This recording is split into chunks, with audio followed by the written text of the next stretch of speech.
Yo, yo, yo, yo, yo, what's going on, everybody? Welcome back to another episode of the Raw Daddy Hour, hosted by yours truly, Raw Daddy himself. Go get grandma. She's tuned in. You should be too. I want to introduce you guys to my guests today. To my left, we have Miss Steph yet again, and Miss Ajdina. So, Ajdina, I want to get to you first. Tell the people a little bit about yourself. A little bit about me. I'm 23 years old. I'm from Bosnia. It's a country, Southeastern Europe. I know a lot of people don't know about it. Currently working on my master's. Here to support Brent, of course, always. Perfect. And today we're going to be talking about the correlation between religion and relationships. The good parts, the bad parts, and kind of what our experiences personally have been with trying to enter into relationships with differing religions and religions that are the same. So, Steph, I'm going to start with you. What religion do you identify as or used to identify as? I used to be Jehovah Witness. Now I'm nothing. I'm not religious at all. I used to be Jehovah Witness.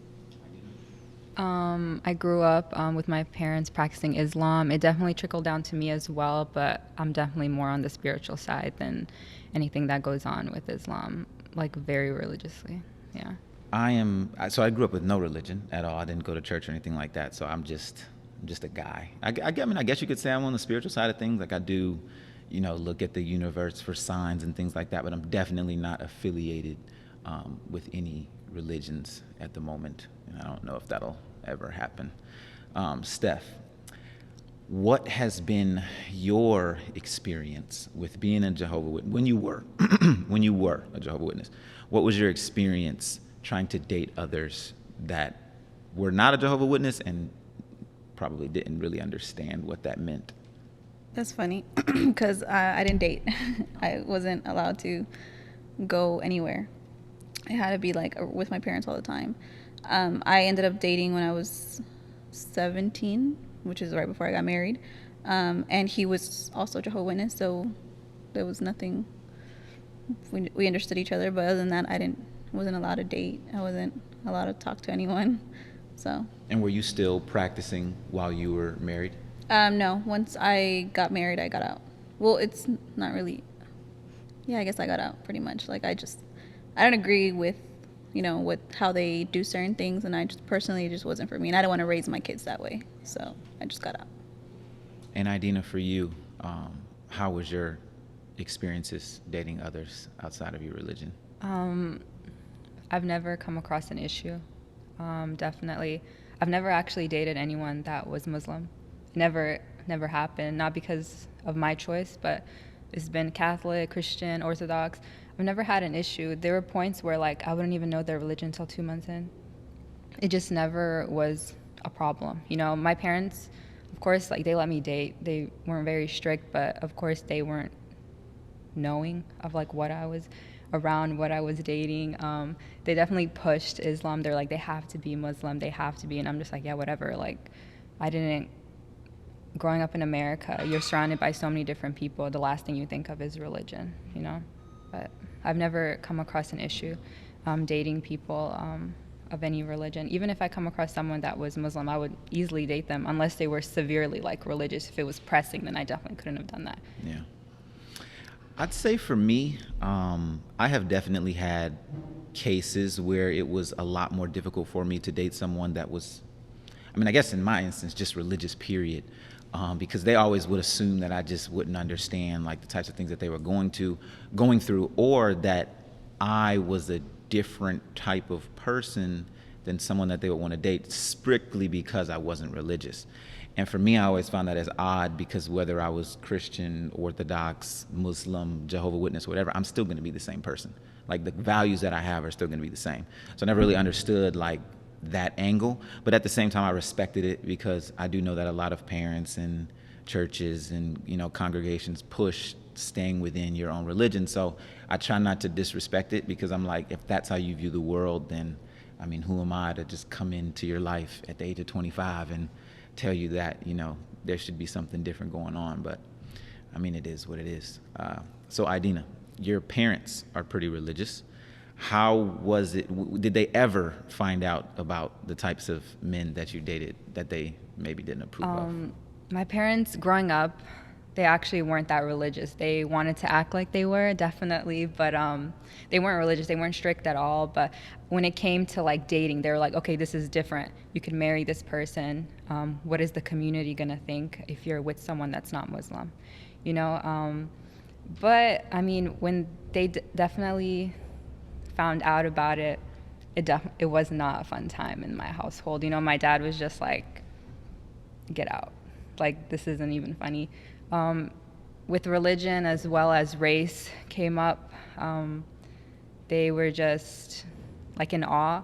Like, they kind of knew it, but when the time come and I was like, yeah, I'm dating this person, and they're like, what race, what religion, what's going on, why are you doing this to us? And it's like, what am I doing to you? But difficulties came up in regards to like race and culture more than like religion at the end of the day. Yeah. And Steph, how about you? How was it? Because I know your mom is super religious, and how were things with her? It's specifically when you were married and decided to leave the religion. Well, I didn't. She knew that I've been like a rebel my whole life, so it didn't surprise her that I was just like, I don't want nothing to do with the church or whatever. So it didn't. It was like fine. She always tried like, hey, come to church, come here, and we'd go like once a year or something like that, like just to make her happy, I guess. But she was definitely upset up until now. She always, not right now. She would try to like, get me to go. She'd be like, just come, like, or bribe me and be like, come, and then we're gonna have like, I'm gonna cook this your favorite food after or whatever, stuff like that. Or I'll watch the kids so you can come and stuff like that. Like, it's just little things to get me to go. But I'm not. It's still. I mean, I believe in God and stuff like that. But I don't like how they handle certain situations. So I don't like being in the room with them. So, yeah. So have you, Ajdina, ever looked into any other religions outside of your own? I have not, and I don't think I could ever see myself with someone that wanted me to convert, because I would never want anyone else to convert. Like, you do your thing, I'll do mine. But if it becomes a problem, then it's just not going to work out, because I would never like convert. Like, I grew up with it. Of course, I'm not really religious, but like, it's the religion that got me through a lot, so it's still going to stand by with me. No, that makes sense. I know for me, being not religious at all, I have kind of dabbled in a few to just to see, like, okay, what's so different about all of these different religions? And I kind of figured out that they have a lot more similarities than differences. And I feel like at their core, even though, like you say, some of them might handle situations a little bit differently, or that could vary based on congregation, but I found that at their core, they're all pretty similar. They all kind of want the same things. So that's why I never really understood why there's such friction. That always bewildered me, because I'm just like, you guys all want the same thing, right? We all want the happiness to live a meaningful life and to do the right thing. So why is this little small thing the barrier to entry? Like, why is this the thing that's keeping us from being able to have these fruitful relationships that we could have, but we're just hung up on this one thing? So, Steph, I wanted to ask you, how have you navigated that relationship with your mother? That's a hard one. It's been now since I left. I'm 26 now. So from me being 17 to being 26, it's been like rough, because I don't want to, they're my parents. I love them, and I'm always going to respect them. But I feel like they want you to do whatever makes them happy. And then if you don't do it, you're a bad person. And it makes you feel like crap. And as much as I don't, like I mentioned, like, I just never care what people think, but like, I love my parents, and I hate for them to like be down or stuff like that because of my actions. But I think up until when I got divorced, that's when I stopped, like 100%, like caring. Like, I don't go to church at all now, like at all, not once a year, nothing at all. Like, I don't. I was raised not celebrating like Christmas. We didn't believe in Christmas. This year I put my first Christmas tree up, because now I'm like, no, I'm like, I don't care what anyone says. And at this point right now, me and my mom don't really speak that much. Like, we have a very distant relationship, and it's really hard because I'm a very loving person, and for me, family comes first. Like, I will drop whatever on my parents, like, no matter what. But they don't see it like that with me. Like, they see it as me just making bad decisions in life and being a rebel, even though I'm like 26 and I'm a mom. But yeah, so it's pretty hard. It's still pretty hard. No, that makes sense. And Idina, for you, because I don't want people to think that religion and relationships just mean romantic relationships. It's also parent to child. It's also friendships and that stuff. So, how has it been with your parents trying to navigate that separation and what you guys both want for you? We haven't even I haven't spoken to my parents since May. I've talked to my mom like here and there, like for her birthday, like I'll come and bring her flowers. And she always makes sure my dad's not there because my dad is just like over me. I really haven't spoken to them, so we haven't even tried to mend the relationship or even talk about it. But so that's just where we're at right now. Yeah. And what effect, Steph, has that had on you as a person to love these people so much and see them in a certain light, but then they don't see you in the same light when you're trying everything that you can within reason, like not compromising yourself, but trying everything that you can to be the best daughter possible? I think it's, like I mentioned, it's really hard. I think recently, and I mean recently, like within the past couple months, it's been harder because, like, I know everyone's different, but it just doesn't sit with me how a parent, like, won't be happy for their child if they're happy. Like, me raising my kids my way, like, she just thinks it's like the worst way. And like, it just like, I see my kids and they're so happy and they have everything that they need. So I'm like, as I'm growing and I'm a mom too, like, I don't see how a mother can do that to their child. Like, I don't know. So I think it is getting a little harder, but I mean, I have to deal with it because I'm not willing to compromise like who I am and my happiness for them not anymore. Yeah, and I've said this in other episodes and in other talks that I've had with people. I really kind of feel like, I mean, we're all millennials, I believe. You might not be a millennial, but I know we're both millennials, and I mean, you're Gen Z, so it's the same thing. But I really feel like we're breaking some of these older molds. You know what I mean? Like that, like. I know religion, like back in the day, was more cult-like, and it was like, if you're not in, you're out, you know what I mean? And we're kind of more flexible with it. It's like, no, I can still give this person the merit of getting to know them and seeing who they are and the contents of their character, because you can't just slap a religion on somebody and just think, oh, you're a good person because you're this, you're a bad person because you're not, So I really feel like this is kind of stressing, like we're at a point where we're stressing the relationships from the older generations and then to our newer generations, that hopefully, you being a mother, you're raising someone of an even lower generation. Hopefully for them, it's a little bit easier to navigate this world and there aren't so many barriers to just getting to know people. You know what I mean? So Ajdina, how has your relationship with your parents affected your outlook on life and on how you perceive people and how you approach people in those relationships? It made me realize how I want my life to go. Treating people with more respect than my parents have treated me. Growing up, we weren't close. And because of that, like, I look towards my parents in those relationships. Like, I need positive affirmations from you because my parents never gave me that. And definitely realizing that a lot of stuff I didn't deal with my parents came up in relationships. Like, my parents giving me like anger issues that I had to grow up with and they never helped me with. Throwing that into relationships and like guys being like, you're psychotic, like, are you serious? Why are you slamming this door? Why are you getting angry about this? And me having to like go past like so many like relationships until I realized, oh my God, I have a problem.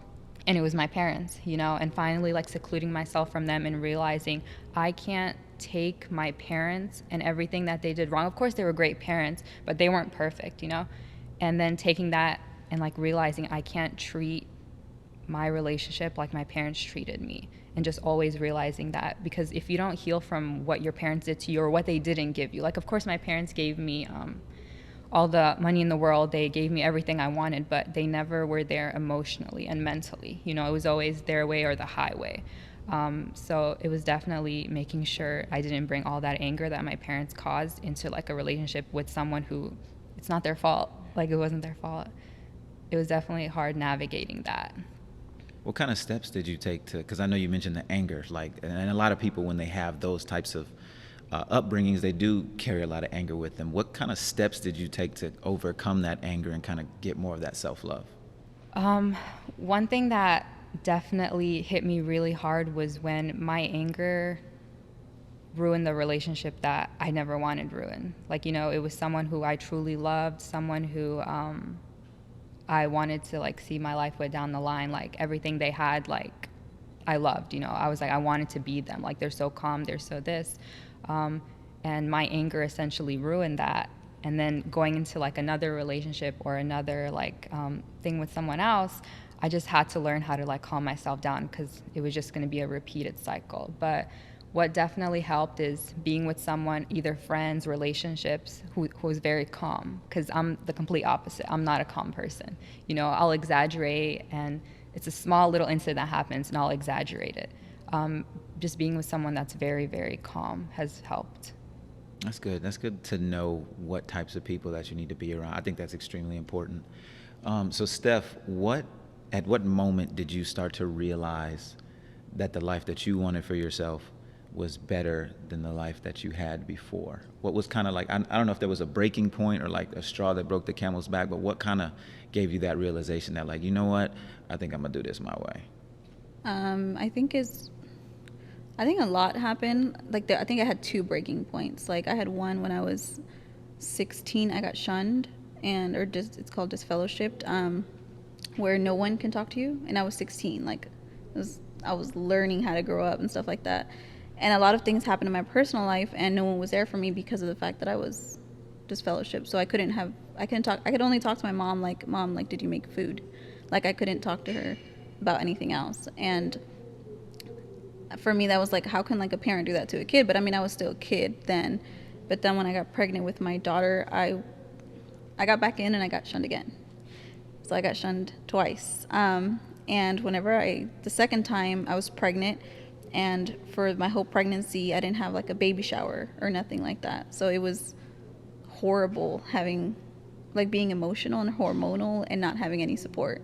So it was like really hard. And then whenever I gave birth, nobody was there for me, only like my ex-husband. So that was like a breaking point. I'm like, I'm not raising my kids this way, like for their parent not to be here.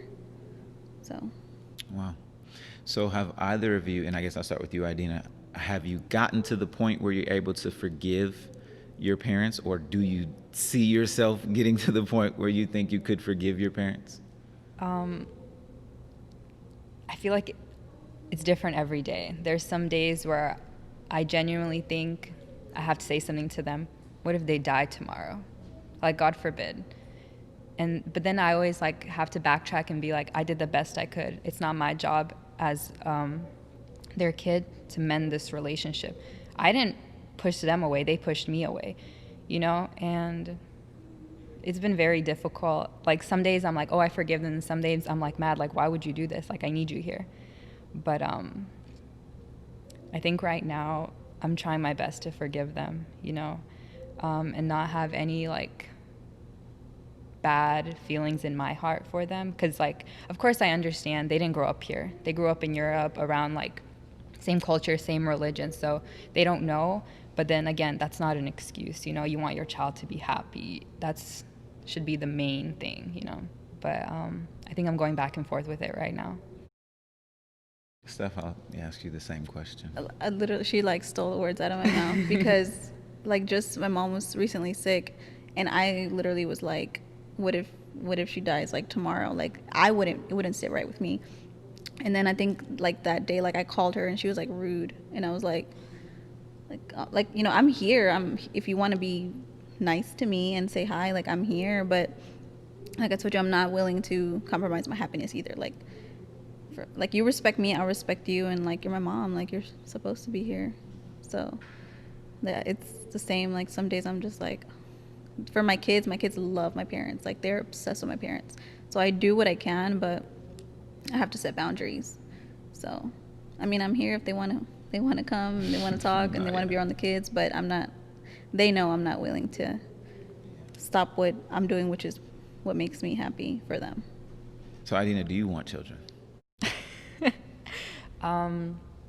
As of right now, I want one. Okay. Maybe in like the next few years, next One? 2 Come on, I years, can't just tell. one. But everyone always says that. They're like, why just one? Have I'm you ever like, met only children?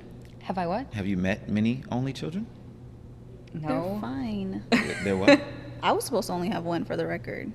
Yeah, but you got lucky. So you got another one. You pair them together, and now one's not like super spoiled. You know what I mean? Yeah, everyone makes that. I don't know. I think when you do thinking it about by a mistake. kid, Because it's the only one. You know what I mean? Like if you just have one pair of shoes, you're gonna take care of them like crazy. But since you have 6, you kind of let some dirt get on one. You know? Wow, 6. And you gotta learn from that. I don't know. I think I'm too selfish. I just think about like I don't know if my body can take 2 pregnancies. I'm like, look at my mom, and I'm like, I mean, you look good for your age, so maybe I can. But I'm just like, I don't know. I'm like working out, and like I'm not about to have a child ruin this for me, you know?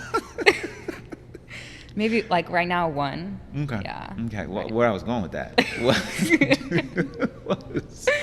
do you plan on raising them in any specific religion, or do you plan on I mean, of course, you don't have them yet, but or would you let it be their choice, kind of to explore different religions or not be religious? I think I'm definitely gonna let them explore. Either culturally, like I have this thing where I have to be with someone that's not the same culture as me, not the same culture. Religion really doesn't matter, but if it comes down to it, great. Because then they can see, like, here are the things I celebrate. Here's the thing your dad celebrates. You can do both. That way they learn, they're culturally aware, they're religiously aware. And then if you like one more than the other, great. Just don't bash either or. Like, you know, yeah, just teach them how to, like, be accepting. That's it. If you choose Islam, great. If you choose to be Orthodox, great. And if you choose neither and you want to be atheist, that's great too. As long as you're a good person at the end of the day. Don't mess with that. Steph, what about you? What about your 2 little ones?